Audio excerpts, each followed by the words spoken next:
I purchased this Zeadio metal tripod. It's really nice. It goes through and opens up like this. Unfortunately, it's not adjustable. You just open it and that's how it goes. So you just open it all the way. They do include an Allen wrench. So when you go through and screw something on, you can go ahead and tighten it to make sure that the product that you have on top of it stays set. You can put like a camera, or for me, I'm using a gimbal. You can go ahead and put it on and tighten it up. It's made of metal, which most are made of plastic. So you're really going to get a lot of durability off of it. It's not going to break easy for you.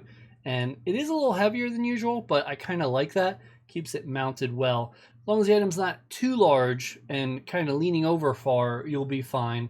I know my gimbal's very large and I have no problems with it. The screw on it is a 1/4 inch, so make sure that is the connection that will line up. Most things use a 1/4 inch screw, so you'll be pretty good. And then also it does go ahead and just close up, which I really like. It does have rubber feet as well.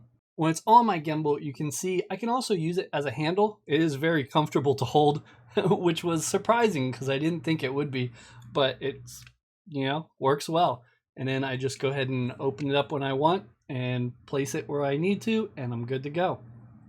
Hey everyone, before we wrap up, I just want to let you know, if you're interested in purchasing the product I reviewed today, there's a link in the description box below. Just to be completely transparent with you all, I do earn a small commission from any purchases made through the link, but it doesn't cost you any extra.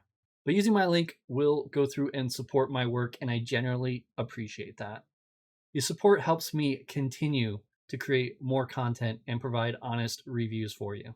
If you'd like to see more product reviews, feel free to visit my Amazon storefront below.